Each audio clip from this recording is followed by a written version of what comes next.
Hello दोस्तों। दुनिया में जितने भी लोगों ने अपनी लाइफ में सक्सेस अचीव की है वो उन्होंने अपनी थिंकिंग की वजह से अचीव की है। दुनिया के सारे सक्सेसफुल लोग जैसे Elon Musk, Steve Jobs, APJ Abdul Kalam sir, et cetera et cetera में एक चीज सिमिलर पाई गई है कि वो एक बहुत बड़े थिंकर थे। ऑथर बताते हैं कि हमारी थिंकिंग का साइज डायरेक्टली रिलेटेड होता है हमारी हैप्पीनेस, हेल्थ और वेल्थ से।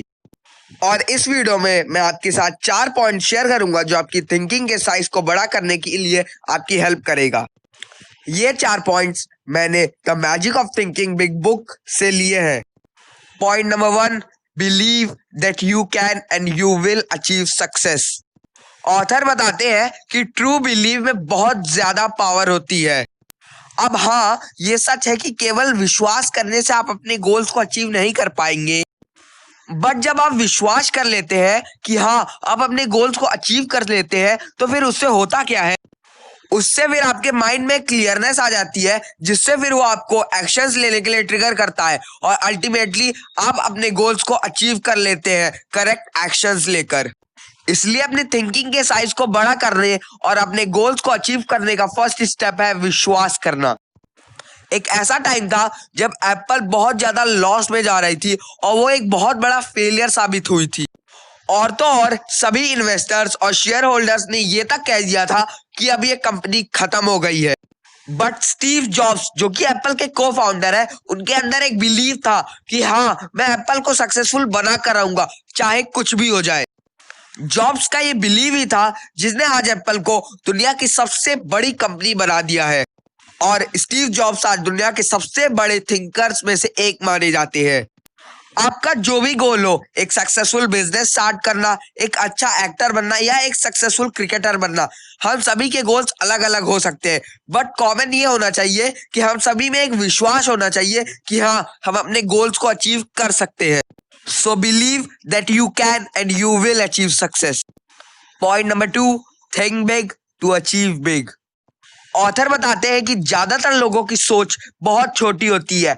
आज की जो यंग जनरेशन है उनका अपने फ्यूचर के प्रति बहुत संकुचित नजरिया है। वो थोड़ा सा भी रिस्क नहीं लेना चाहते हैं, जो कि एक डेंजरस बात है। लेकिन अगर आप सचमुच बड़ा सोचते हो और एक बड़ा करियर बनाना चाहते हो और थोड़ा सा ही रिस्क लेते हो तो फिर वही आपको ऑलमोस्ट ना के बराबर कंपटीशन मिलेगा। ऑथर बताते हैं कि जो ग्रेट थिंकर्स होते हैं वो अपॉर्चुनिटी ग्रैबर भी होते हैं। इसीलिए आपको हर चीज, हर सिचुएशंस में अपॉर्चुनिटी की तलाश करनी है। अगर हम लोग इलॉन मस्क की बात करें जो कि एक बहुत बड़े थिंकर है, तो जब वो अपनी स्पेसएक्स कंपनी स्टार्ट कर रहे थे तो बहुत से लोगों ने स्पेसएक्स को एक फेलियर बताया था। मोस्ट ऑफ द पीपल कहते थे कि स्पेसएक्स कभी भी सक्सेसफुल नहीं बन पाएगी, बट इलॉन मस्क ने इन सभी बातों को गलत साबित किया और स्पेसएक्स को एक बहुत ही सक्सेसफुल कंपनी के रूप में खड़ा किया। आपको क्या लगता है कि इलॉन ऐसा कैसे कर पाए? तो फ्रेंड्स, इलॉन ऐसा अपनी बिग थिंकिंग की वजह से कर पाए। और इलॉन मस्क ने ही कहा था कि big thinking is the first step to achieve success. क्योंकि अगर आप बड़ा सोचोगे नहीं तो आप बड़ा अचीव कैसे करोगे? संदीप माहेश्वरी, जिनका नाम ऑलमोस्ट आप सभी ने सुना होगा, वो भी कहते हैं कि ज्यादातर लोग अनसक्सेसफुल इसलिए नहीं होते हैं क्योंकि वो बहुत बड़ा सोचते हैं और उसे अचीव नहीं कर पाते, बल्कि ज्यादातर लोग इसलिए अनसक्सेसफुल होते हैं क्योंकि वो बहुत छोटा सोचते हैं और उसे अचीव कर लेते हैं। इसीलिए आप भी बड़ा सोचो और बड़े गोल्स सेट करो, क्योंकि उन्हीं गोल्स को अचीव करते वक्त ही आपको ना के बराबर कंपटीशन मिलेगा। अगर आप बड़ा सोचते हो और विश्वास रखते हो कि आप अपने गोल्स को अचीव कर लोगे तो फिर आपको सक्सेसफुल बनने से कोई नहीं रोक सकता। So think big to achieve big. Point number 3, creative thinking.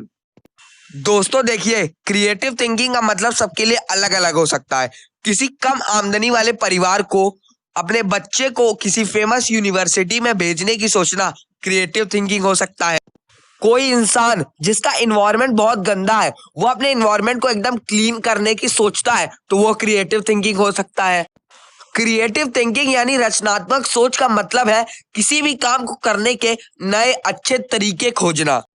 जैसे आपने कोई गोल सेट किया कि आपको अपने बिजनेस को 10% और ग्रो करना है या आपको अपनी हेल्थ को 10% और इम्प्रूव करना है, तो यहाँ पर आपको क्रिएटिवली यानी रचनात्मक सोचना होगा। आपको नए वेज और तरीके फाइंड आउट करने होंगे जिससे आप अपने बिजनेस को 10% और ज्यादा ग्रो कर सकते हैं या आप अपनी हेल्थ को 10% और ज्यादा इंप्रूव कर सकते हैं। अब आप केवल बिजनेस या हेल्थ इंप्रूव करने के लिए ही क्रिएटिव थिंकिंग का यूज नहीं कर सकते।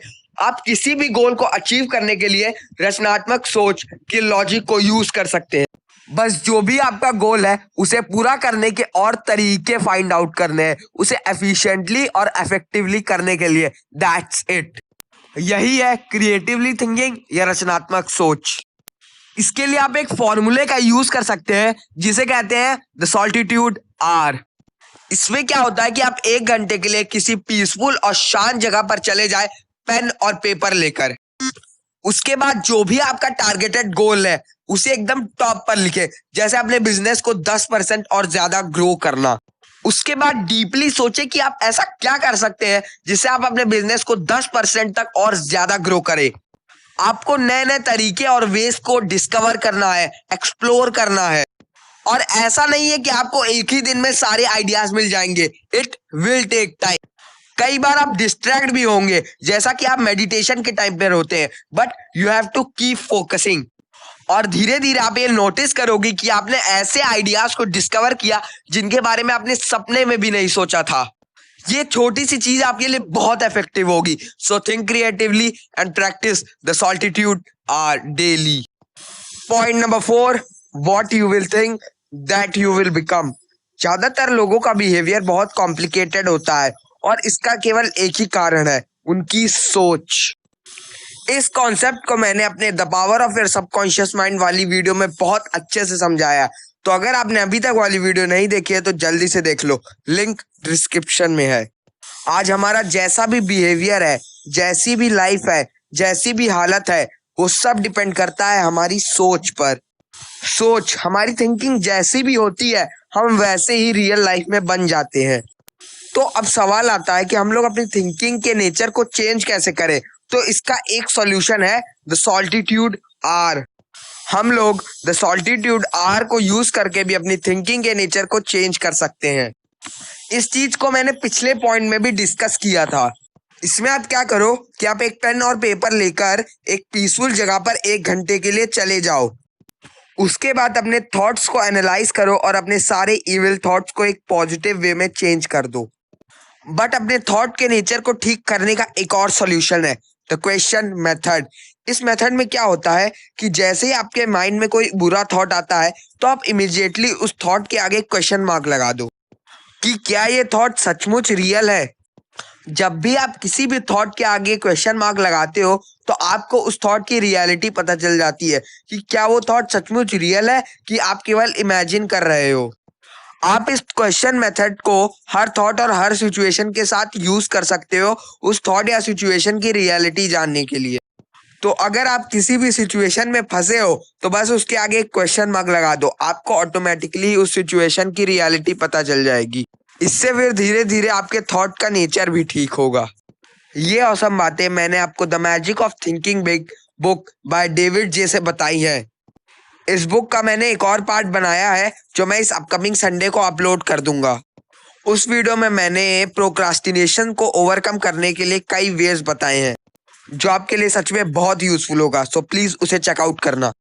अगर आपने अभी तक मेरे चैनल को सब्सक्राइब नहीं किया है तो उसे जल्दी से सब्सक्राइब कर लीजिए, क्योंकि हम आपके लिए ऐसी बुक समरीज और सेल्फ हेल्प वीडियोस लाते रहते हैं। And at last, thanks for watching.